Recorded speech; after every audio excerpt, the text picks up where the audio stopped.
Everyone, thanks for joining. Today I am speaking with Joe Garza. Joe is a musician and a screenwriter and also a blogger. I've been reading some of the stuff he's been doing on Medium lately about woke, for the lack of a better term, in the arts. And also I think you're one of the, or you've got an article that's doing really well in the woke feminist sphere or something like that. Yeah. Thanks for coming on, Joe. Yeah, thanks for having me on, man. Yeah, so like I said, I was reading a couple of things, a couple of your stuff on Medium. But if you want to let people know a little bit about yourself and why you started doing the stuff you're doing on Medium, and we can go from there. All right, sounds good. So I have a background in music. I have a bachelor's degree in music with an emphasis in guitar from Santa Clara University. And after I graduated, because music was kind of, it's not a very lucrative degree, I got a lot of jobs, mostly in content marketing. And I got a job at a Silicon Valley startup, and that's kind of where I really started to see a lot of this woke stuff. That was kind of like when I really started to, just see like this emphasis on diversity and inclusion. And at first, it seems like these things seem like really good ideas. Where it's like, yeah, of course we want, a variety of people from different places to work here. Yeah, sure, it sounds great. But then it starts creeping into, we have too many white people here. We have too many men. And then you start kind of realizing it's kind of like ideological entrapment, a lot of these ideas. And then I quit and I moved down here to LA. I moved here in July of this year. And I'm, kind of an aspiring screenwriter. And also while I was down here, I started a Medium publication called The Reckless Muse. It's a small but growing publication that does a lot of pop culture commentary, a lot of how-to articles. And one of the things I wanted to do with The Reckless Muse was kind of provide a sort of almost like an IDW type of heterodox place for the arts, just kind of discussing ideas and various problems that are happening right now in the arts and in pop culture that you don't really get too many other places. And also thought Medium would be a good place to do it as opposed to doing my own blog, because Medium is kind of taken over by a lot of like hyper-progressive writers. So I thought, this would be a good place to just kind of, kick the doors open and make myself at home amongst all these people who think that white people are all white people are racist. So, Yeah. Okay, a couple of quick things. You said you got a BA in music. When did you finish your undergrad? It was in 2011. So just a few years before a lot of this woke stuff really started taking over universities. Okay, and then when did you start working for that startup? Let's see. I believe I started working in 2014, and then I quit in late 2018. No, like I'm just trying to get I was away for about 13 years. Like I was in war zones and stuff. So I didn't see this stuff until I came back, really. Right. And then I came back to Canada in March 2014. So it was like, okay, was I the frog just thrown in the boiling water and everyone else was just sitting there? Because like I came back and I was like, okay, something's like right away. Right. Something's not right. Like it's just not right. Like I know Jonathan Haidt talks about 2013 is when you start seeing this stuff really going crazy in universities. So when you were doing your undergrad, how much of this kind of talk, not necessarily in your classes even, but like how much of this kind of talk was on the university? Did you hear a lot of it? Yeah, I didn't experience too much of it. Luckily, I was pretty politically disengaged at the time, so I just didn't really care. Okay. The university I went to at Santa Clara University, it's I would say it's definitely pretty regressive, like most universities. But I think also it might have been maybe didn't take over as much at that time because it's also a Catholic university. It's a Jesuit university, so maybe there's a little bit more of a traditional element that was probably slowing down some of these woke ideas from taking over. But there was still very much a sort of like, hey, like we're all here studying subjects to help better the world. But it seemed a little more optimistic and not quite as ideologically constrictive at the time, looking back on it. I think one of the big things there that they were really into was just a lot of environmental policies, a lot of, going green, that sort of thing. Okay. A little bit of justice stuff, but even then, most of it was just kind of like, there are countries where people are being persecuted, we should travel there and help them. So it seemed a little bit better than, all men are toxic sort of thing. Yeah, or the thing in the New York Times that was out a couple of months back, getting democracy to Hong Kong is another form of colonization. So right, exactly. Yeah, like that's okay. But you mentioned the Jesuits. Yeah. one thing I will say about the Jesuits is they know how to run a school. They know how to educate people. Like the Jesuits Yeah, are yeah, good at that. yeah, No, it's just because like I'm ever since I came back, I thought, like I said, I just said something's gone wrong. I was just trying to figure out what the hell's going on. yeah, yeah. And then when I look at the timeline, a lot of this, social justice stuff, Yeah. the woke stuff, and like the intersectional framework came on it around the early 90s, and that's when you started getting it in universities. Like, so that's when Mm, you got it into the sociology courses, like the race courses, African American studies, yeah. intersectional feminism, obviously, and things like that. So these people were taking that, graduated with PhDs, late 90s, early 2000s. Yep. And that's when they would, okay, you got a PhD, you get out. Okay, you got Bush come in 2000, you had 9/11 happen. Mm, Islamophobia, the United States is racist. So they hire people to tackle racism. Like, you're going to go, you need a chemist, you're going to go get a PhD in chemistry. yeah. You Yeah. need a guy, you want to, the Bush government wants to set up a racism thing. They're going to go, PhDs in sociology with a focus on African American studies or critical race studies or, stuff for pushing feminist rights. You'll get intersectional feminists and all that. And then around 2010 is when I can see the earliest of this in high schools. Mm, In some high schools in the United States. So yeah. that's why I was trying to get out, like how heavy it was in your school. If you look at like what Haidt says, and you can kind of see it Mm, when it starts really going crazy in universities, 2013. But if you had people in high schools in 2010 yeah. getting a basis of this, Mm, coming into universities, you already have a percentage of people who want to be activists. yeah. Yeah. Then they start, they'll start going for these clubs or whatever. So you already have, let's say normally it's 1% of the university, incoming university population that's going to go towards activism. Yeah. Now with all this, it doubles to 2%. It's still not a lot, but the Mm, numbers doubled, so you just start seeing more and more of it. yeah. And also by about 2010, these people who came in 2000 as university administrators, Mm, as civil servants, uh, public policy administrators, things like that. yeah. Yeah. They've been in there 10 years. They've hired more people like them, so the whole administration end of it changes. Like a lot of people talk about the university professors, and I'm not discounting professors and stuff, but Sure. I mean it's getting into STEM because of the administration. It's getting Mm, into finance and commerce, and because of administration, like, oh, you need more diversity in your department. yeah. So when you get out, so you got out of university in 2011. Mm, 3 years later, you're working for this place. Now, when you get out and you're coming here, because I'm just still trying to get that timeline in my head straightened out. right. Right. So when you got out in 2011, like, did you see the build up to 2014, or when you started working at that startup, was that kind of like a culture shock for you? It was definitely at the startup that started seeing more of this. Between 2011 and 2014, I was just kind of working various odd jobs, just trying to, tried a few different positions and see where these went.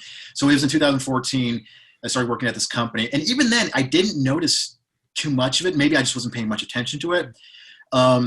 But probably it was probably more like in 2015 that I started seeing more of a push for diversity and inclusion, and really seeing this not just at the company, but seeing it in Silicon Valley as a whole. And then eventually our company started to buy more into it. And then, even then, I hesitate to say the company itself, because I think the CEO and his partner, they seem kind of agnostic with a lot of these ideas. They were just kind of like, yeah, we just want to run a good company. Yeah, okay, we can do this thing to hire more women. Yeah, that's fine. So yeah, I think it was around 2015 and 16 that I really started to notice, like, whoa, this is starting to get a little kind of extreme. And I say this as someone who's kind of an old school liberal. Like, I'm at least like a moderate left leaning guy. But it was getting weird even for me. And it was right around the election and the rise of the IDW, and I started listening more to the Weinstein brothers and Sam Harris and guys like that. And just kind of, then I started like, wow, like this whole diversity and inclusion thing, like, what's the, like, I understand the importance of, doing away with discriminatory practices and leveling the playing field, but why do we need to hire people? Like, why is it like when a company is, in particular, a tech company that has more men than women, like, why do we need to take the outcomes and then start flattening out the outcomes? Like, why do we need to do this? And I was also noticing just how diversity and inclusion were just like these vague buzzwords that were just being tossed around, but I could never get like a clear answer about what Yeah, they actually meant. I want to talk about the arts because Sure. okay, I'll take something recent right now. So you had Yeah. Scarlett Johansson being lambasted for she's going to portray a trans woman or a Yeah. trans person. I don't know if it's trans woman, but Right. Right. so she's going to portray someone trans. Yeah. Oh, she's cis. How dare she? And then she apologizes, like the whole rigmarole, right? Yeah. Yeah. Now, Elliot Page was Ellen. Now it's Elliot. Like, Yeah. I don't even know if I just did a huge transgression there by Right. Juno was a really good movie. I liked it. Yeah. Yeah. Or the Umbrella Academy. Mm. The character's lesbian. Now there was all this freaking out about Scarlett Johansson. Yeah. Now, if Elliot was always Elliot and Elliot was always a man, now you have a trans person playing a lesbian character. Yeah. Just lesbian character. Like the contradictions, like how are you supposed to do art that way? I have no problem with Idris Elba playing James Bond. Yeah. I have no problem reinterpretations of a lot of things. Yeah. Now, okay, if you're doing a historical drama and you're taking George Washington and you cast a Pakistani person as George Washington, yeah, I might question the accuracy of your historical drama. But if you're just doing some weird fiction, yeah, I don't care. Yeah, exactly. Okay. Yeah. I think that the intent of the work needs to be taken into account. But of course, we're living in this era where intent doesn't matter. It's the outcome. It's like, no, like, and I completely agree with you where if somebody's doing like a weird historical fiction take on something, then it's like, yeah, cool, whatever, go nuts. But when you have a film that's trying to, in its own mind, try to accurately portray what happened, and it's like, okay, then you should be as historically accurate as possible, regardless of where it takes place or whatever. Yeah. I mean, like I can see a movie being made in Sweden and then people criticizing the lack of diversity. And it's like, yeah, but Sweden is mostly white. Like, what do you expect? But it also goes the other way too. So there's that Netflix Marvel TV show, Luke Cage, which was filmed and it took place in Harlem, New York City. And people were criticizing the lack of diversity on the show. And it's like, yeah, but Harlem is mostly black. Like, why are you complaining about this? Like, it makes sense that most of the cast is black. Like, what do you... so that's the thing about the rules, and this is why I'm so critical of these rules when they start getting to the arts. It's like none of them make sense; they just contradict each other. But I think intersectionality is actually kind of a good way of describing it, because you have all these, you do have like these roads going different ways, and all these ideas are just crashing into each other at the same time. So it's like, yeah, actually, intersectionality kind of makes sense in that regard. Okay, like the young adult fiction is the one I'm seeing. I think it's the worst because, yeah. Okay, the people who are writing this, they're young. Yeah. So they might not be able to deal with all these attacks as well as, let's say, someone like Stephen King, who's been writing for a long time. Yeah, exactly. Oh, you can't write about that character because you're not that, right? Yeah. That's the whole point of writing, isn't it? I mean, that's the whole point of creating something, is just your imagination. Like Truman Capote was not a serial killer. Yeah, exactly. If you're writing fiction, every single character you write is not you. Yeah. But that's one of the beauties of being a writer, is that you can dive into the mind of people who aren't you, and you can be like, oh, look, what's it like being a person from a different culture, living in a different time, living in the future or in the past or in an alternate timeline, or who's faced challenges that I haven't faced. Like, what's that like? So I mean, there's just so much beauty to be had there, and it's being shuffled away simply because the identities don't quite match up. It was a black character, as a black actress going to be playing it, but because she was lighter skinned than the actual person, there was a big uproar. Really, that's where we're at now. Yeah. I mean, so like when you go to a hardware store, and they have like those things, like the paint things that you can paint your room. So it's like, are we start holding that up to actors now? Like, oh, you're a couple shades off. Like you're not quite qualified for this role. It's getting ridiculous, man. That skin color matters so much. And again, like I would understand it if, I'm making a film about a black historical figure, so I want a black person to play this character. So okay, yeah, fair enough. But now it's getting to the point now where if they're not dark enough, then they're not qualified. And that's just such an unnecessary rule to place on art. Take Hamilton now. I haven't seen it. It was lauded, but then some people said, okay, it was a little hackneyed or whatever. But there was not one thing about Lin, like I forget, I think it's what Lin Manuel Miranda or whatever the guy's name is. Yeah. Now, one thing about he's playing Hamilton Yeah. because I'm from what I understand, he did a good job. Yeah. You know, I bring that up because I went and saw a friend of mine did some performance art here in Montreal. She said, "Can you come and see it?" And I was like, "Okay, I'll go." Some friend, everyone there was of this intersectional bent. Yeah. And after she did her performance, there was a Q&A. What the art was trying to say or anything like that. It was Right. every single question was not out of maybe a 30-minute performance. Oh, in this 5 seconds, you did this way. Complete deconstruction of the whole thing. Yeah. If you're going to go see something like Hamilton and you Yeah. enjoy it, okay, there's going to be parts you like, parts you don't. You can discuss that. But, minute five, if you deconstruct it down to every second, Yeah. and you're doing that while you're watching. Okay, for me, art's about the enjoyment, and now I understand this is a very personal thing, but Yeah. Yeah. it's got to speak to you in some way. I mean, it could be a very, it could be a sad play, sad movie that makes you cry, but there's still an enjoyment to it. There's still, Yeah. Yeah. It's about that, but like this complete deconstruction, it's like you take a stew and you break it apart to all its ingredients and you put it on someone's plate. Go, here you go. Here's your stew. Yeah. No, it's not. Right. Right. Like how do people in the field talk about it? Because I mean, there's obviously two sides all the time here, but Yeah. but you're constantly just seeing the one side of it. Oh, you can't play this character. Oh, I apologize for doing this, or like like behind closed doors or whatever. Like, Right. what do you hear, or where you? Um. So there's an author who I interact with on Twitter. He would probably be okay with me mentioning his name, but I'll keep it anonymous for now. But he's an author as well as a college professor, and he told me that the students that he's teaching, that even though most of them are pretty critical of all this woke stuff, even they are afraid of writing something, of publishing something that goes against the grain. And it's like, that's terrible because these are 18, 19, 20-year-olds. When you're young and you think you know everything and you're fearless and you're to do all kinds of crazy things, even they're afraid to put words out into the world.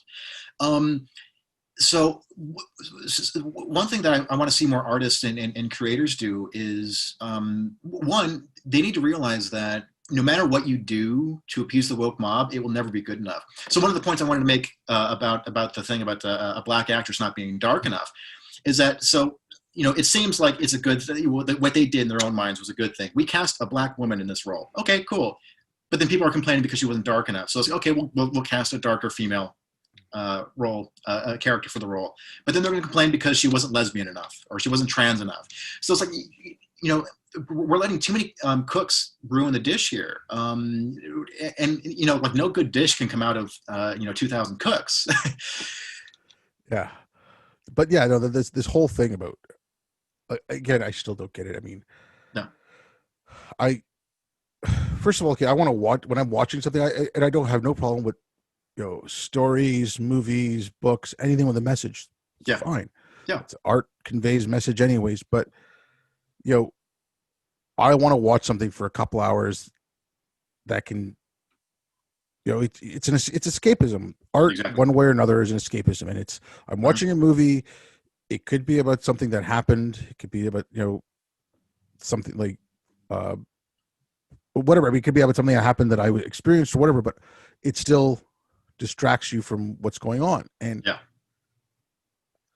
like, I'm afraid so you've got this coming through the arts, but I'm afraid that the way people are being taught, that's the way they're being taught to look at everything. Yeah. So that after a while, that's going to be what's going to be normal. And okay, completely, this is an N of one. This is one anecdote, but Yeah. this was 2 years ago. A buddy of mine was telling me this. So he was taking his son Halloween, like shopping for Halloween costumes, and I think his son was 6 or 7 a couple years ago. And he said there were a couple of dads with their kids, and their kids were a little bit older than his son. And when their dads went to grab costumes, like one of the other kids said, "I can't wear that. That's offensive." The kids, like, my buddy was saying the kids were about 9 or 10. Yeah. Now, obviously, you don't want to like put the kid in a KKK outfit or Right. like that. I understand, but if you got a white son and your white son wants to go as Pocahontas, what's the fucking big deal? Yeah. Like, this idea of, you could, like, if you're starting them that young, like if kids that young are thinking that they can't make believe, like whatever, a little white kid can't make believe he's Pocahontas if he wants to, or a little black girl can't make believe she's Superman. Yeah. Yeah. Like, Exactly. I mean, you're stunting imagination. So the more I look into this stuff, the more I'm worried about is where it's coming from, and like now I see it in K through 12 just about everywhere I'm looking in the States, and it's spreading in Canada as well. In Yeah. Canada, the race stuff was in 3 provinces, and there was a little bit in a few others. But recently, with our bills on gender, the gender stuff is coming in through all provinces Oh, geez. now. So yeah, I mean, but like it's so to me that's like, okay, if you're starting them off that young, Yeah. by the time they get to high school, they're going to be in it already, a Yeah. certain percentage. Then more are going to get indoctrinated in high school. Then you get to college, and it's just going to keep getting worse and worse and worse. So like I know what you're doing. You're trying to put an exposure on it. I'm trying to put, like, I'm doing my little thing of like, okay, let's get exposing on it. But at one point or another, there has to be some pushback to get this out of, like, education at the very least. Like, it shouldn't be in K through 12. Like, I don't want kids Right. to be too afraid to imagine themselves as something else. I mean, like, you also kill empathy that way, I think. Yeah. Yeah, absolutely. I mean, and that's another one of the great things about the arts. We talked a little bit about you being a writer.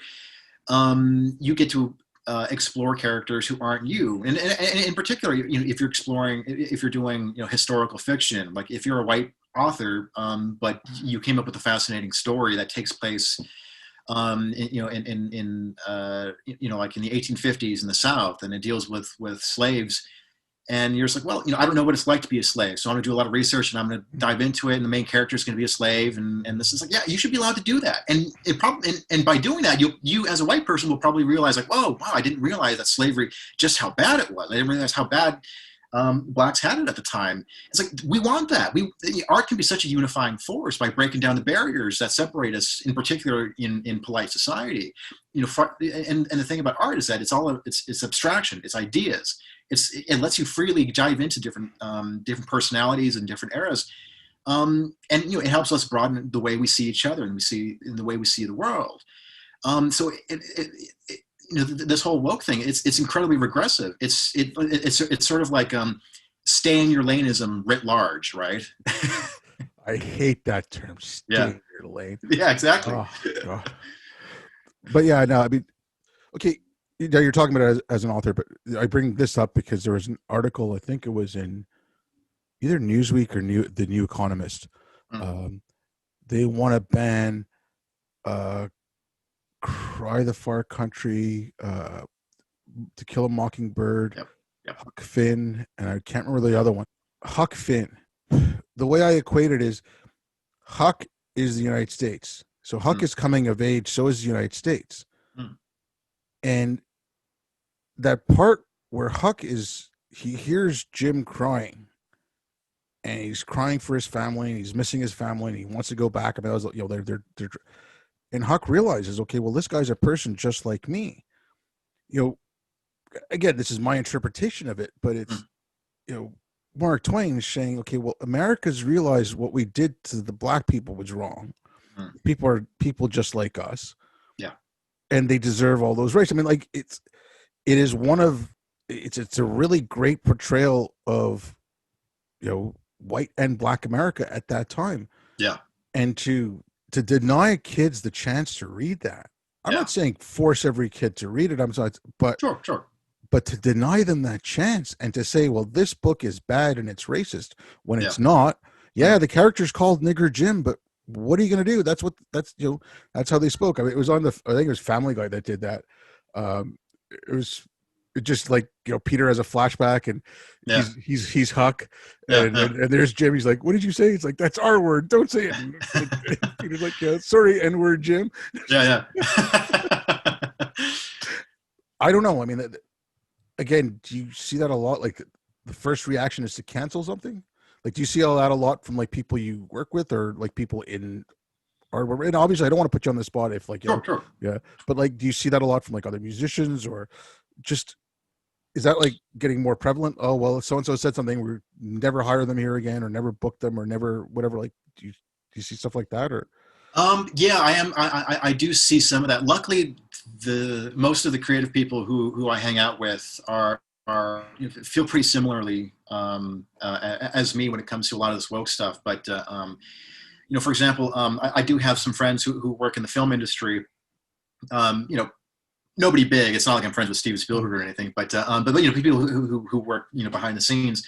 And a friend of mine told me about how BET, the is it Black Entertainment Network or something like that, Television, yeah. television, yeah, and and how he knew someone who was going to be doing sound or camera work on a show on that network, and he was Hispanic, and I guess they only allow blacks to work on the crew, and we're like, yeah, but he's Latino and he's qualified, like Mm. who gives a shit? And I guess there was like a big thing. So yeah, it's that's just one example, but yeah, I do hear a lot of stories of people working on film sets of, oh, somebody wore, I saw someone wearing a MAGA hat this weekend. Oh, should we should we not hire them for our next project, sort of thing. I'm definitely hearing a lot of stories like that. Fine, art's subjective. Yeah. Your favorite actors, like we could have different favorite actors, but Right. if all of a sudden, replace was it Chris Pratt with Jack Black? Mm. Yeah, I think Jack Black's funny. I think Yeah. but I don't think he could have played, like the Guardians of the Galaxy role. I don't Right. think Right. he could have played that role. Like again, you're limiting your scope of your pool of who you can choose from. Exactly. If you want to make a good movie, like okay, you hear the horror stories about the actors who want only red M&Ms and all that other crap, right? Yeah. Yeah. Okay, fine. There's that aspect. You really want that, but if they're a good actor, but they're pro-life and they're a Trump supporter, Yeah. don't you want the best actor for your movie? Like, you don't have to be best friends with them. They can hit their trailer or whatever. Like, you don't have to hang out with them after the fact. Yeah. Yeah. They do a good performance like that. That should be what matters. Exactly. I still don't get that. We don't want to hire people who think the wrong way. Yeah. No. Exactly. And especially with film, um, like it's crazy how here in Southern California and in Hollywood and all that, everyone here is very progressive. And it blows me away because being an old school liberal, I always thought that curiosity and creativity were kind of associated with people who had more, liberal politics. So for me, it's like, oh, you believe this? Oh, that's interesting. Oh, like, tell me more about your background. Like, where'd you grow up? Like, it just kind of boggles the mind a little bit. Where it's like, how could you claim to be open minded? Uh, on so many issues, but if somebody voted differently than you, then that's enough for you to blacklist them and to never want to work with them again. And it's like, don't you want that for a film? Don't you want a variety of perspectives? Don't you want someone who's got access to a different background for when they're portraying a certain role? Like, don't you want someone like that? yeah, I mean, there's that, but there's also, I mean, like when you mentioned Southern California, and like now Yeah. I know it got voted down, but when you see something like Prop 16, now that was Yeah. for schools, Yeah. Yeah. but I mean that could, okay, so let's say that affects, um, theater departments, music departments, Yeah. and wherever. So, okay, I mean, I see it up here in Canada. We had a thing. There was a meeting in June or July, or a little online conference Mm. about brown complicity and white fragility. I was Oh, sorry. jeez. Brown complicity and white supremacy. Sorry, not white fragility and white supremacy. Yeah. But you hear the same thing, like especially after the election. It was, first AOC said that Hispanics were black. She said that before Mm. before the election, Yeah. and then afterwards it's like, oh well, these Latinx from Cuba are white. Yeah. They're Yeah. white passing, or like this whole thing, like white passing White and adjacent. Yeah. yeah, no, but okay, white adjacent is one thing, Mm. but white passing, like you can, because you look white, Yeah. you don't really have the black experience, or you're not as dark as me, or Yeah. your darker Latinos are more authentic. Mm. Yeah.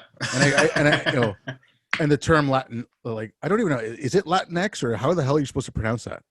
I've heard it Latinx.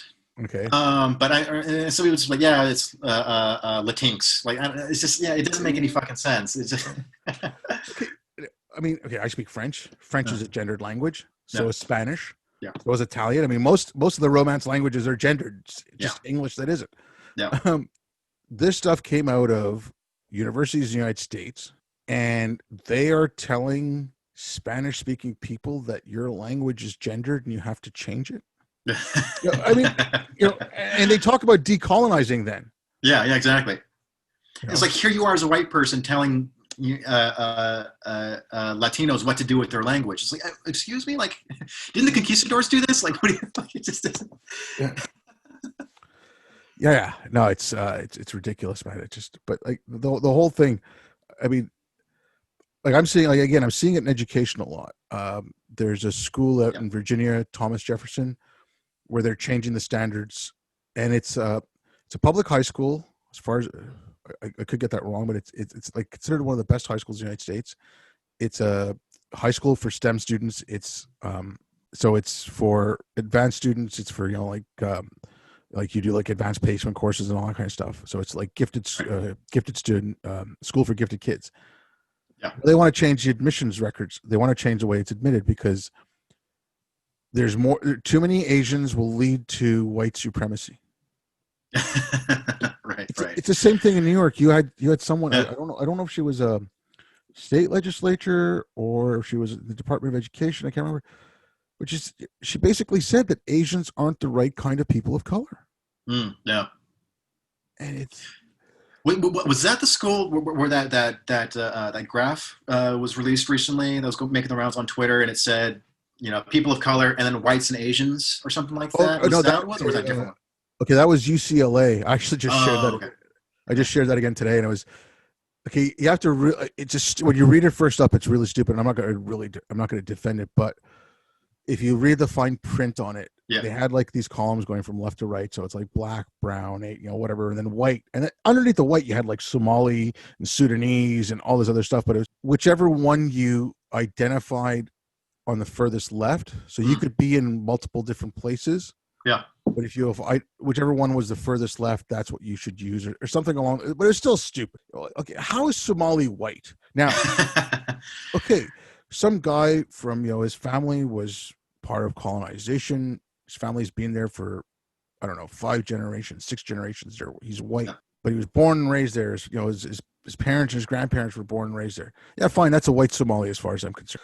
That's what it is at that point. yeah, But like Somali is not white. Like like yeah. it's the same thing. I see it with like a lot like some like Somalia when concerning with Islam. It's like they consider Somalia an Arab country. I'm like, in what world is Somalia an Arab country? It's an Arab speaking country, Right, right. but it's not an Arab country. Like Yeah, they're yeah, not Arabs. yeah, yeah. But there's a few things that really bug me about this stuff. It's one is the destruction of the language. Mm, We're losing really important words, yeah, and they turn these words into jargon, and then they use them in commonplace. I mean, example I use is like a counter example I use is like mathematics. Proof in mathematics means something very specific. It doesn't mean like, you say, oh, I can slam dunk, and I say prove it, and then yeah, like give me evidence, right? But mathematicians have a very very specific use for the term proof. But mm, in daily use, they don't expect you to use it like they would, or they specify that they're using it like they are. yeah, But like critical race theorists or intersectionalists, they'll just use their jargon and expect you to know it, exactly. and they're changing commonplace words around, and like I said, that's one of the things I hate the most about what they do. It's just Yeah, I feel your pain, and I actually have a quote here. And so this is from Leo Tolstoy. It's from his book "What Is Art," which was published in 1898. And so here he's talking about the word beauty because he noted the same thing amongst art critics, which is just everyone talks about how beautiful this painting is, but nobody knows what beautiful means. Anyway, so here's this great quote here. It's, as happens with everything, the more vague and confused the concept conveyed by a word, the greater is the aplomb and assurance with which people use the word, pretending that what is understood by this word is so simple and clear that it is not even worth talking about. And this is in 1898, but it's like, I wonder what the philosophical underpinnings of this are, or like what is it about humans versus like yeah, we all know what this word means. Don't question it, because if you do, then you're an idiot. And well, now it's like if you don't know what this word means, then you're a bigot, right? But it's just like yeah, there's just Yeah. the I definitely feel your frustration about the way they're killing language, especially being a writer, which is like, well, I think that's one of the ways that we measure who makes a good writer, like how they use words. Like they chose this word over that word. But now words can just mean whatever the hell we want. And it's like, that, do you not understand the importance of language? Yeah. And I mean, or, you can't say that word.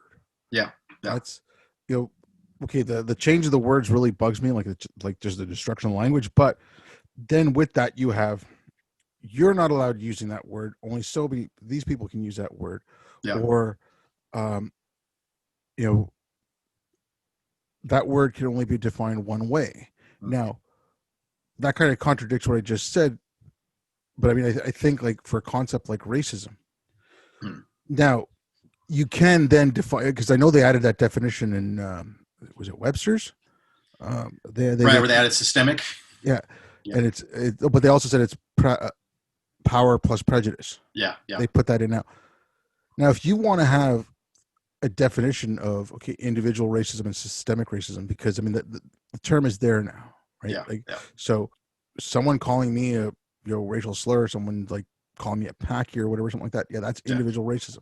Now, if there's a law or something in place that holds me back because I'm brown, yes, fine, you can use. So I mean, like, if you want to clarify what the words mean, like, there should be no issue with adding that systemic racism. Right. I have a problem of the definition changing to power plus prejudice, not because of, words change because of use in society, not from the top down. Words always change from the bottom up. Yeah. Yeah. This top down change of words, like the other one was when Amy Coney Barrett was up, and someone said, or I think she said, sexual preference. Yeah, exactly. Then the next day they changed it to offensive. I mean, like, okay, that's scary. Yeah. That really scares me. I've been joking around with a friend of mine a couple years back, and I said, I don't trust e-readers. And he's like, what are you talking about? I said, I have one. I worked overseas. They're great. I've got 1,000 books on it. But when I came back, I started buying all the books in hardcover because I want them in hardcover. Yeah. And I was joking about it. I said, okay, let's say, this thing with Huck Finn. So all of a sudden it's deemed that you can't say nigger anymore, because you can't say nigger Jim, because you can't say the word nigger anymore. Yeah. Yeah.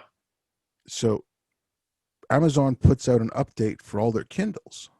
The next time your Kindle updates, if you own Huck Finn, every time it says nigger Jim, it gets changed to N-word Jim. Jeez. Okay, it's possible to do. It's not that hard. Yeah, yeah. And so, I mean, like, they started doing it. Disney started doing it with. At least they're only putting statements in front of some of the movies, like Song of the South and this and that. Yeah. Like, okay, which, okay, I don't really have a problem with that. Yeah, fine. Back then, people spoke like this, and you're giving some context. That's okay. But yeah, we'll pull Gone with the Wind off HBO Max. Right. Okay. Well, come on. Yeah. Like, she was the first Black woman to win an Oscar. Like, you're erasing that. Yeah. Like, that's the kind of stuff that, like, that scares me. Like I said, I don't trust ebooks. I just don't anymore. Like, I haven't for a couple of years. Like, I want everything in hardcover. Unless, okay, like this summer I read when Dave Rubin's book came out, just because I saw a really stupid review. I had to read it because just like the review was so dumb. I'm like, I got to read this book. I bought that as an ebook, and if it gets lost, whatever, I don't care. Right, Like I've never, but conspiracy theory or whatever. Maybe I'm getting too paranoid, but that is a legitimate concern. Like, at any point they want, they can change digital text. Yeah, and if it's in your library that you own that book, they give you an update, it's changed. Yeah. That's scary. It is, and it's especially scary for fiction writers, because I have this idea about art that it should be like a deeply personal expression. So even if the work that you produce is deeply offensive to me, like, that's fine. Let me decide if it's offensive to me or not. But I don't want other people going in and mangling it and watering it down because it's no longer a work of art now. And now it's just a work made by committee, right?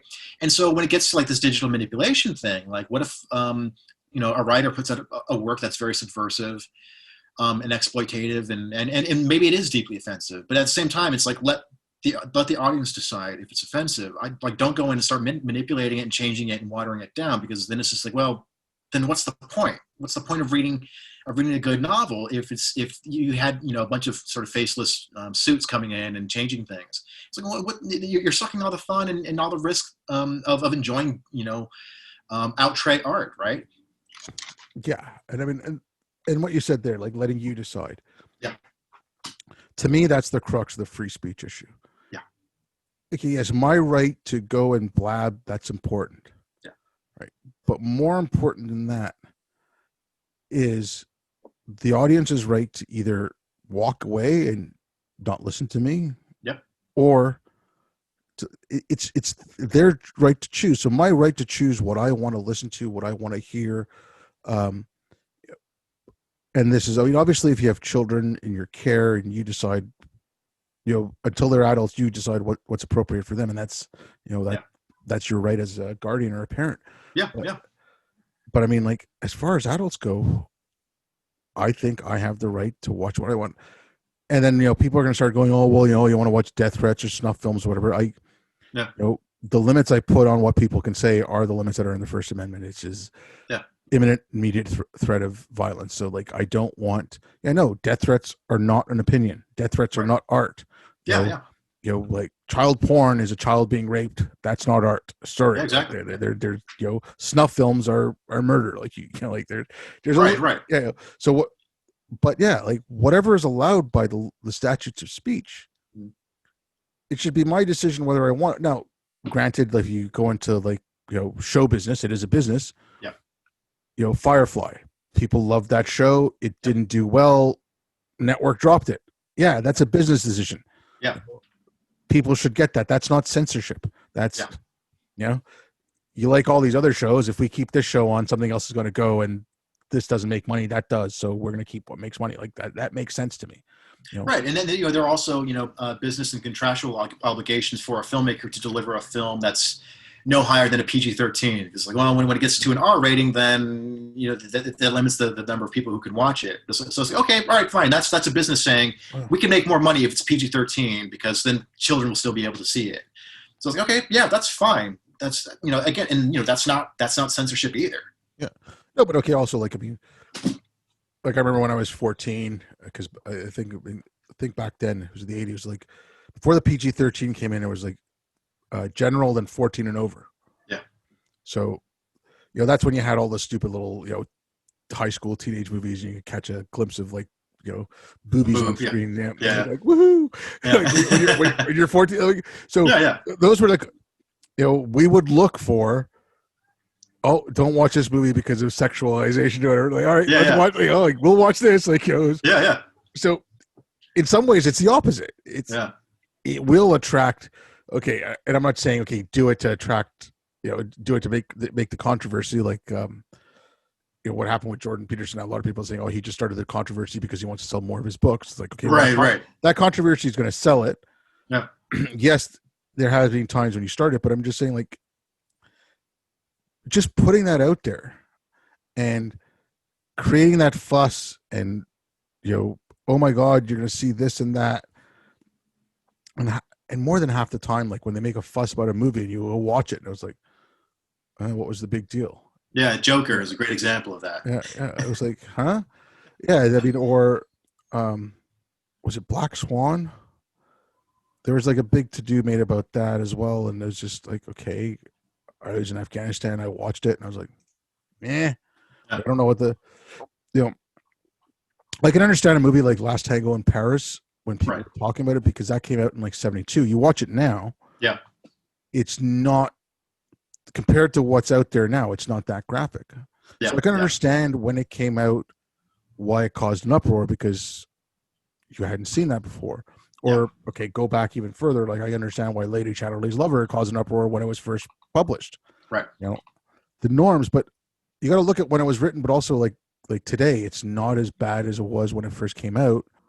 No, it's an interesting point, and it's something that I've been thinking and writing a lot about like there's an absolute refusal to learn from the mistakes of the past because I a lot of the great works of art and pop culture that we study and revere today were controversial in their own time. And when we learn about those controversies, like we laugh at them. Like we go, "Oh, that's so silly. People were uptight because they said this word, or because they had some nudity, or because they had some violence." That's nothing compared to what we see today. So it's easy for us to laugh and really just just roll our eyes at how ridiculous people were back then. And it's like, but don't you guys realize now that for example, people go after Bill Burr or Dave Chappelle for making jokes that are offensive, and it's like, yeah, but comedians have a history of being attacked. So in the early '60s, we had Lenny Bruce, who had been arrested 4 times for obscenity, and but the stuff that he was making jokes about is really tame compared to what you could say now. Like he made jokes about like sucking dick or something like that, but back then in the early '60s, that was deeply offensive. But it's like we needed Lenny Bruce to come along and kick open those doors to pave the way for what comedians can do can do now. So even someone like Amy Schumer, it's like Amy Schumer wouldn't be here if it weren't for Lenny Bruce Yeah, opening the doors. Or Phyllis Diller. Or, Yeah, exactly. No, but okay, but like what I was trying to get at was, so Lady Chatterley's Lover, when it was banned for puritanical reasons when it was written. Yeah. Because that was the mores of the time. Right. Now, it's being banned now because D.H. Lawrence was racist or something like that, like for other reasons, right? Right. Right. Okay. At the time, I'm not defending the guy, but like, there was a certain way people thought. Don't judge the person by the way they thought according to their time. Yeah. Whereas, like, don't ban a certain book now because, okay, Dave Chappelle, don't ban Dave Chappelle now. Yeah. Because in 30 years, they might look at Dave Chappelle and say, oh my God, what a racist asshole. Yeah. No. Right? Okay. No, because you can't judge that. In 30 years, they might say, okay, you guys were stupid. They probably will say that, but Yeah. But like that kind of thing. Like, I think you have to and you don't have to. Like, again, Huck Finn, Twain writing that book and using, the word nigger. Yeah. You have to understand he did it because of when he wrote. Yeah. And then, so you can't ban that book because it's got it in it. So you have to look at those things. And I mean, you kind of have to judge it by its time. Like I don't think anything, anything we do today, 30, 40 years from now, they're going to look back at it going like, oh my God. I'll give you another example. And it's drag story time for kids. Right. Right. I personally, if you have a kindergarten class or a grade 1 class and you inform the parents and it's just someone in drag coming in to read to the kids, kids play dress up. Is it grown up playing dress up? There should be no issue with that. Now, if a parent wants to take the kid out of that class for that one day or whatever, that's up to the parent, right? But I still think it should be informed. But a drag queen coming in or a person in drag coming in doing like a fake birth or a strip tease and stuff like that, that's where I draw the line. I mean, so someone could say to me, well, 30 years from now, they're going to think you were pretty backwards because you didn't want to show kids that. Yeah. I'm like, well, I don't think a kindergartner fully understands that. Right. Like you can tell a kindergartner that's a man playing dress up, because sometimes when, you say, oh, how can you say it's offensive to say playing dress up? But you're trying to explain it to a kid like they would understand, right? Yeah. That's a grown man who likes to dress up like women and blah, blah, blah, blah. And, it's okay for people to do that. You like to play dress up, blah, blah, and you can explain it to a kid like that. Like, it's not a problem. Yeah. But for someone to hold me to a standard of what someone's going to think 30 years from now or 100 years from now or whatever. Yeah. Like, I don't know what those standards are. Maybe in 100 years, they're going to think you were the sick person for trying to do that to kids. Who knows? Who knows which way society is going to go? Right. Again, like I said, there shouldn't be a problem with someone in drag coming in reading to kids. Yeah. There should be a problem, or I think you should see at least some problem in someone in drag pretending to be coming out of, a birth canal and a vagina in front of a bunch of kids. Right. And reading to them. I think those are two separate things. Yeah, exactly. Yeah, no, it's getting back to judging people on the mores of the time. You know, one of my favorite authors is H.P. Lovecraft, who was deeply racist, and you know the racism does appear in numerous of his stories. But at the same time, when you look at the people who were influenced by Lovecraft, so you have like filmmakers John Carpenter and Sam Raimi, and bands like Metallica and Black Sabbath, and even authors like Neil Gaiman and Stephen King. None of the people who were influenced by Lovecraft turned out to be racist. None of them have a history of racism. So I'm fine, if you're teaching Lovecraft to a class and saying, hey, this is, and adding some historical context around it. Like this is the racism that was informing some of the stories. Like you can have an academic conversation around that. But I'm still seeing a lot of articles. I'm really into the horror genre, and so I often go to horror websites. I'm still seeing so many articles talking about why Lovecraft is problematic and why we need to there are other authors who explore cosmic horror in a better way than Lovecraft can. So let's move away from Lovecraft. And it's like the only way. Lovecraft's racism, the only reason why it's still alive is because critics keep bringing it up. Like his racism had no real demonstrable effect on the people who were inspired by his work. So why do you need to get it's like again, like we can bring up his racism, but it's like constantly doing it and saying we need to stop teaching Lovecraft, we need to stop reading Lovecraft, we need to move away from Lovecraft as an influence. It's like, sorry, he's an important writer. We can ignore the racism and just focus on the talent. And also, it's like I laugh at Lovecraft's racism. He was a hardcore Anglophile living in New England, so it's just like like this guy was an uptight prude. Yeah, I know. So like I'm fine laughing at that. Yeah, but I mean, okay, forget racism for a second, or any of this. Like Newton. Yeah. Newton wrote a lot more about alchemy than he did about mathematics or physics. Now, you know him because of his laws of motion. You know him because of the prism and all that, the apple falling on on his head and all. People know him. People know him because of that. He's not known for his alchemy. Right. There's no. Maybe there is somewhere an alchemy society that's devoted to Newton. I have no idea. But Lawrence Krauss or Einstein or Stephen Hawking or Brian Cox, any famous physicists today, when they talk about Newton, they talk about his accomplishments in physics. Yeah. So it's the same thing here with Lovecraft. It's the same thing with any of these people. I mean, I don't think Shakespeare would have been exactly progressive today. Yeah. Right. Well, I mean, Cambridge wanted to get rid of Shakespeare because it's too white, but whatever. That's a whole other story. But yeah, I mean, now if Lovecraft specifically went out of his way to make his books racist invectives, I could see something about that. Okay, yeah, you know what? Yeah. You can use that as a comparative thing. Okay, in the history of the genre or whatever, this is how people thought, and like, there's still a way to teach it. If he was a racist piece of crap, but he wrote good books, maybe in the time you don't, okay, I don't want to support someone right now. I'm not going to buy his books, but he's racist. But if 100 years from now, those books, people are like, oh, these are really good books. They brought some importance to the subject. Yeah. Guy's not making any money off of it, so who's it hurting? Yeah, exactly. Right. Yeah, and I'm pretty sure like any of his descendants, they probably disavow his racism. But that's the thing of like, how dare Lovecraft not leap out of his skin and adopt 21st century progressive attitudes? It's like, yeah, sorry, man. We're only as progressive as we are in our current era. Like we can't just go back and hold everyone to that same exact standard. Yeah, I mean that's just it too. Like, I mean, the rules change so fast now. Yeah. That what was acceptable yesterday is no longer acceptable today. And I mean, it's, like sexual preference. It took 12 hours. Yeah, exactly. But I've tried explaining some of this stuff to my mom, and she just looks at me. Okay, and my mom's, I don't know how old my mom's. She's like 75, and she looks at me like, you're crazy.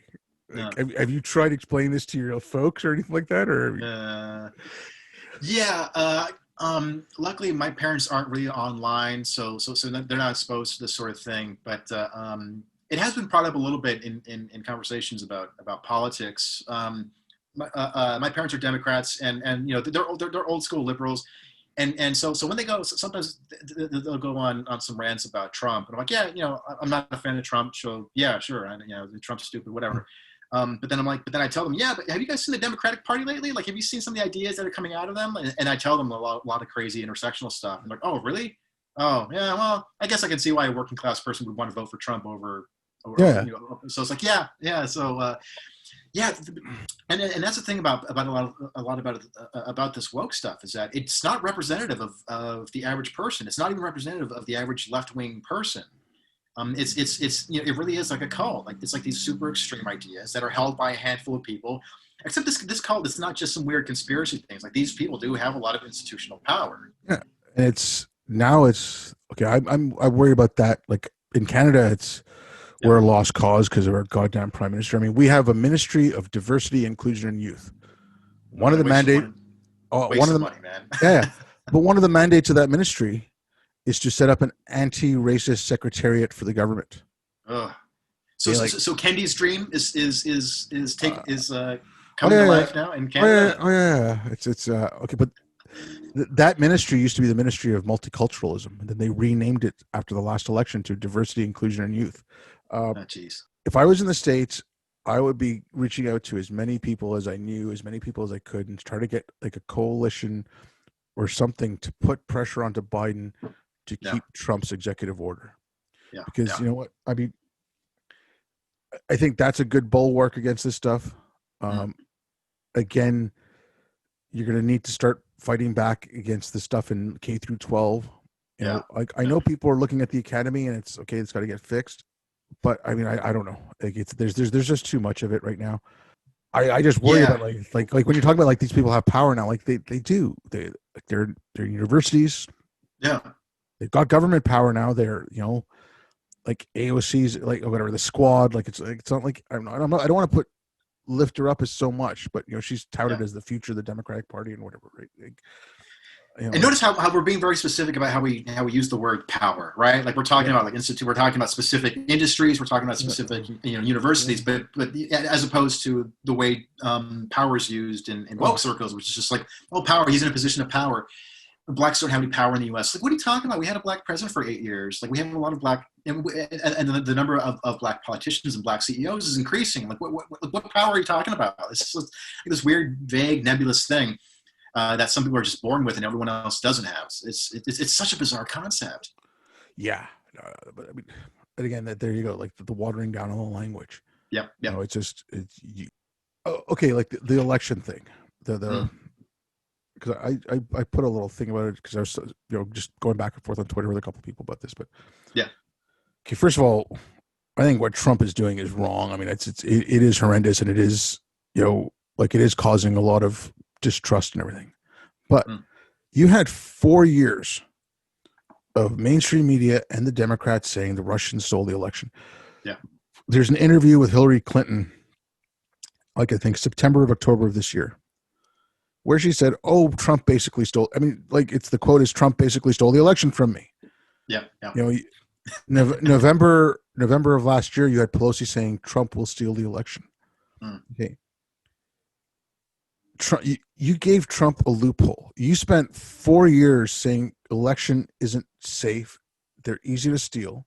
Yep. I mean, the guy is just a grifter, and he'll take any loophole, anything he can get, his hands on, he'll use. Yep. So he exploited that. It's like, I think what he did is what he's doing is worse than what they did. I'm not saying that what they did was good. Right. But if like a sitting president actually trying to actively use some technicalities and shenanigans to try to steal away the election, I think that there's some problems. I think Biden won. I think, again, that's the way it's going to come out. What I'm going to say next, some people are going to say, well, you're kind of crazy. But if you want to start rebuilding trust, like, no one trusts mainstream media, and I think you're a fool if you do. Right. I don't trust Twitter to put those little things like, this is not the full story. Those little warnings they put out there. Yeah. I mean, hell, they were letting Khamenei in Iran tweet about Holocaust denial, and they didn't put up one of those warnings. And when they were called on it, they're like, "Oh, well, this is going to generate conversation." Okay.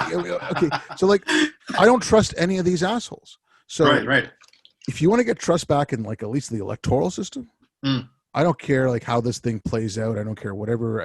Like I said, I think Biden's going to end up winning. Like Biden won, as far as I'm concerned. I'm not, let 2020 give us another twist. I don't care. Right, We'll see right. what happens. But so Biden gets in. I think you need an independent audit of the whole goddamn system. Mm. And like there was, I think Ariel magazine put out a list of like 14 people. They'd all written articles about why you should vote Biden, not Trump, if you were worried about woke. Right? Yeah, yeah. I would love to see those 14 people and like some of the people in the Harper's letter, because some of them Mm. are journalists, instead of spending the next 4 years about Trumpism and how you don't want another Trump, Yeah, hold the other media, like hold the New York Times to account. yeah, When Joe Biden screws up and the New York Times doesn't do it, yeah, point it out. Like, because I mean, a lot of these people are, I trust them. Like, I trust journalists. I don't trust journalism anymore. yeah. So these are people. And so, again, maybe this is my bias, whatever. I trust these people. Right. So I think that would do a service to holding the media to account. Mm. Like I said, this an independent audit of the election system, even though if I don't think that anything really untoward happened. I Yeah, think if you look into it, you'll find the same very small amount of fraud you get in every election. Like I think there's a little, like a tiny, yeah, yeah. tiny, tiny, tiny. Like, Sure, sure. okay, and you'll find that, Yeah. but that will gain some trust back Mm. if you have these people holding the media and hold Breitbart to account, hold Fox News to account, hold them all to Yeah, account. yeah, yeah. So I think for 4 years, if these people want to really make a difference, I mean, that's the way we should be, and people are going to go, well, how can you tell people what to write? I don't want to tell people what to write. That's my opinion. I think if you're concerned about building back trust, build Yeah, it back this way. Like yeah, actually yeah, hold like these old dinosaur institutions to account. Like, and they need to be held to account, some of these places. yeah, yeah. I don't want to talk too much about this, just because I'm not an expert, but I do have kind of a suspicion that the media will be very critical of Biden in a lot of ways, but I don't think that they're going to be critical of his policies. I think they're going to be critical of like stupid nitpicky things. It's going to be like Biden's cabinet wasn't diverse enough or something like that. Like you're going to get a lot of dumb. Yeah, but what about his policies though? The things that actually affect us. Like, can we talk about that? Like, No, okay, that's what I mean. Like yeah, so that list that Ario had done, it had been like people like Andy Sullivan, yeah, Yasha Monk, I think mm, Kathy Young. I'm trying to think. yeah, Okay, Andrew Sullivan actually has written a couple of pieces like this recently. So I think mm, I think he's going to be doing stuff like that. But I'm talking about them should holding the New York Times to account when the New York Times talks about how diverse you know Biden's can't, because that's already happening, right? Oh yeah, well, it has to, oh you need less white men here, or his communication staff was all women, even yeah, though that's what Trump had as well. yeah, yeah, So that's what I mean. Like all these people on that list, or some of the people on the Harper's letter. I'm not saying that's the only thing she should be doing, because these people are talented and they can they write good pieces. They write, but at least some of the time, hold the media to account. Like yeah, yeah, show the people somewhere that there is something that's going to hold these assholes to account. yeah, yeah. Because, you know, Washington Post writing a headline about al-Baghdadi saying he was an austere Muslim scholar when he died. I Right, mean, right. you know, and like the racism thing, like I keep, you focus on racial identity and and you're wondering why there's a rise in white supremacy. No. New York Times wrote an article, or it was an op-ed piece in 2019. 4 black girls got beaten up by 2 South Asian boys. One of the South Asian boys pissed on the black girls. Mm. The headline in the op-ed was something along the lines, it was blaming whiteness for this. The South Asian kids had internalized whiteness, and that's why they were attacking the black girls. Right, right. Okay, if I'm a white person and I'm reading that, it's like, fuck you. Yeah, You yeah, know, if I am a guy who just got into college and my hometown is going bankrupt because a coal mine closed, yeah, and you get on a scholarship or something, and you've got like basically no money, and you're being told that you're privileged and blah blah blah blah, and you're the worst person in the world, and you start reading shit like that. right, right. Okay, I can understand why someone like that might go join the KKK or some white supremacist group. Yep, You know, yep. I'm not defending what the person's actions are. I'm saying Sure, I can sure. understand why they might do it. Yeah, So like, if you're seriously worried about white supremacy, okay, you can Department of Homeland Security or whoever can go out tomorrow and they can arrest every KKK member.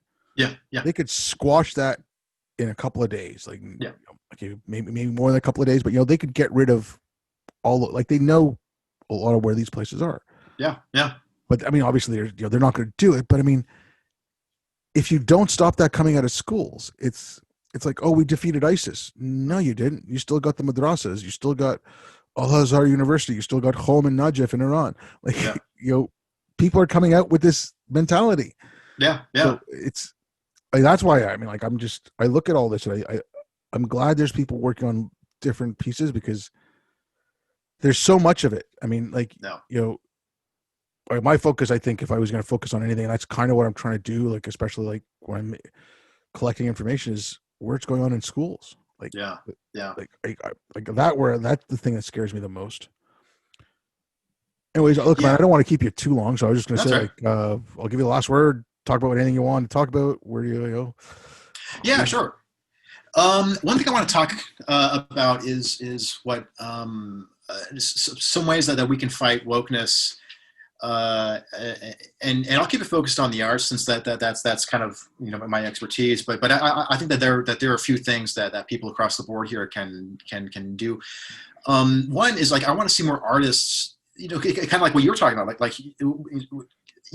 where we see parents, building coalitions to like fight the stuff going on in elementary schools. I want to see artists do this in various arts organizations. And keep in mind when I say the arts, I'm talking broadly here, so film, novel, literature, etc. Um, I want to see more artists get together, especially those who either they've been canceled or they're afraid of getting canceled.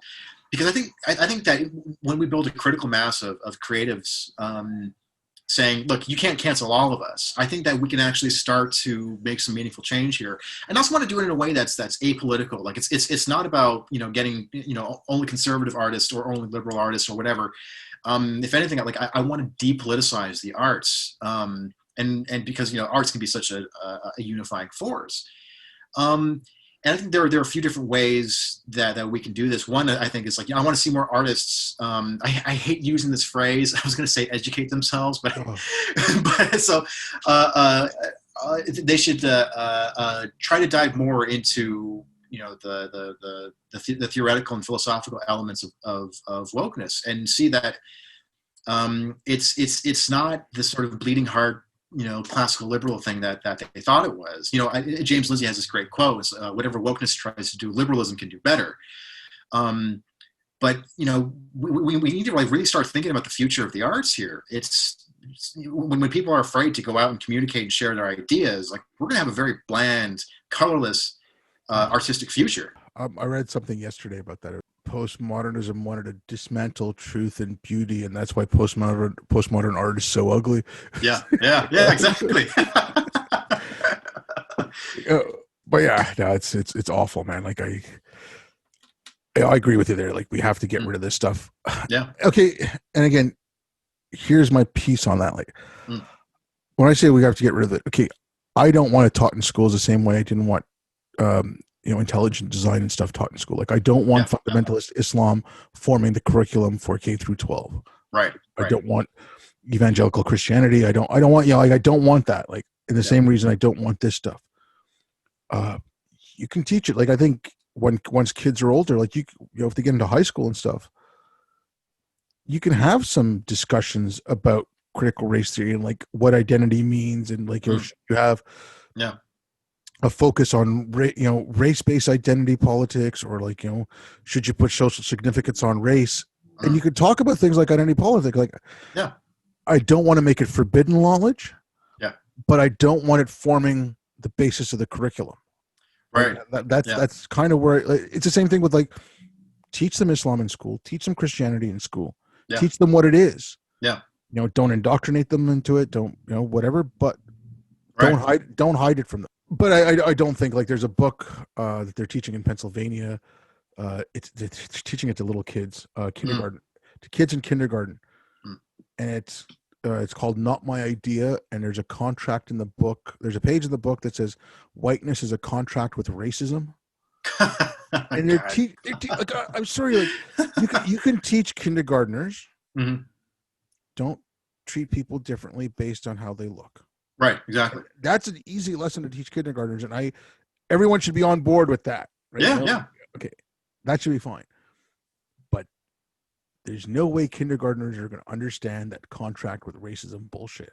Yeah. I Yeah. mean, and that whole book is kind of like how to be an anti-racist baby or whatever, where it tells kids that race is the most important thing. Right. Right. Like I said, I saw that's where my thing is. We need to acknowledge it. We need to let it. Like I said, I don't want it forced out. I don't want it Yeah. done Yeah. like that. But I want it at least out of K through 12 education. Like I don't think it should be there. Right. And if anything, seeing how bad it's getting in colleges and in elementary schools, it makes me appreciate the education that I had much more, as much as I hated it. But, for example, when I was in college, I took an intro to philosophy class, and we had a conversation in there that I don't imagine would be possible to have nowadays. But back then, we dedicated a whole class to debating abortion. And at the time, I didn't care much about abortion. I wasn't very interested in the subject. But the way that the professor taught it, I thought was very effective. Which is like, okay, let's discuss these. What he did was he gave us two essays. One that was pro-life and the other was pro-choice. He gave it to us, and then the next day in class, we talked about the valid points of each. And he would just ask, okay, so which of you think that the pro-choice argument was better? Then a few kids would raise their hands, and then he'd ask them why. And he goes, okay, well then let's talk about the pro-life. Who thought pro-life was better? Then a few kids would raise their hands, and then so he's constantly jerking us back and forth. I mean, in a good way about which side is valid and which isn't. But I remember that class. Nobody got emotional. Nobody complained about it. We were just sitting there talking, and people weren't talking over each other. We would all raise our hands, and then they would go. And it's just like, at the time I thought it was like, yeah, it's just class. We're just talking about philosophy. Who cares? But now I'm like, wow, that's kind of a rarity nowadays, man. Teaching kids, young people, both sides of a touchy subject. Yeah, no, it wouldn't happen anymore. They No. just, you can't expose them to something that might harm their fragile little minds. Yeah, exactly. Yeah. Well, anyways, man, like I don't want to, like I said, I don't want to keep you too long. If you want to let people know where they can get a hold of you, Mm-hmm. I'll put links to your contact info and like your Medium articles and stuff. Sure. If you have anything else sent along my way, I'll put the links in the description. All right, cool. Yeah, so you guys can follow me on Twitter at Joe Garza Creates, and my publication on Medium is called The Reckless Muse. All right, cool. Well, anyways, thanks a lot, Joe. It was good talking to you. Yeah, thanks for having me on, and let's do it again sometime, man. Yeah, and thanks everyone for listening.